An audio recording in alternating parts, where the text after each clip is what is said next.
समस्त स्थान रे राधांक सह कृष्णଙ୍କ नाम जोड़ा जाए।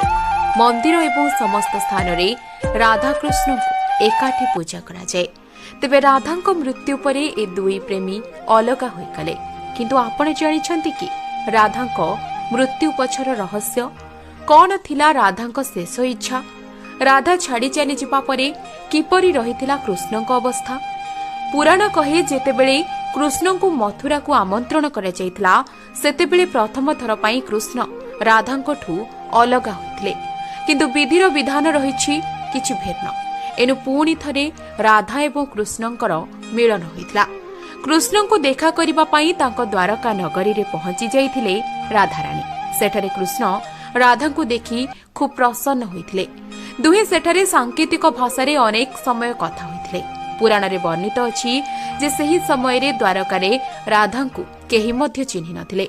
तेणु राधा को कृष्ण तांक राजभवन रे देविका भाबे नियुक्त करिथिले। एणु राधा दिनजाक महल रे रहुथिले एवं मझिरे मझिरे कृष्ण को देखा करुथिले। किंतु बदलुथिबा समय एवं बढ़ुथिबा वयस सह राधा कृष्ण को छाड़ी जिबाकू बाध्य होइथिले। बिना कोनोसी लक्ष्य रे राधा बाहरी जाइथिले कृष्णଙ୍କ राजभवन रु। एकुटिया चलुथिबा रास्ता रे हठात एपरि एक मुहूर्त आसिला जेतेबेले राधा कृष्णଙ୍କ आवश्यकता लोडिथिले। सेही समय रे राधा कृष्ण को स्मरण करिबा मात्रे से तांको निकट रे जाई पहुंची जाइथिले। कृष्ण को देखि राधांको खुशीर सीमा रही नथिला। किंतु सेही समय रे राधा मृत्युर अति निकटतर होई पड़िथिले।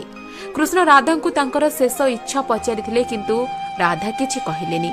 तेबे श्री कृष्ण ए कथा को आउ थरे पचारिबारु राधा तांकू बंसी बजाइबाकू अनुरोध करथिले। यापरे कृष्ण शोकभरा होई मधुर बंसी बजाइले, जाहाकू सुनी सुनी राधा निजर प्राणत्याग करथिले। सेही समय राधांकठू निजकू अलगा हेउथिबा दुखरे म्रियमाण होई भांगी पड़िथिले कृष्ण। एहाकू सहजरे से ग्रहण करि पारिलेनी। तेणु से कहिथिले, हे प्राणप्रिया राधे, जदि मो जीवन रे तुमे नाह तेबे कौन एही बंसी? कहा पाई बाजिबो ए बेणु तुमे नाह माने कहा पाई बाजिबो ए बेणु तुमे नाह माने ए बंसीर माने किछि नहीं। एभली कही कृष्ण शेषरे बंसीटी को भांगी देथिले।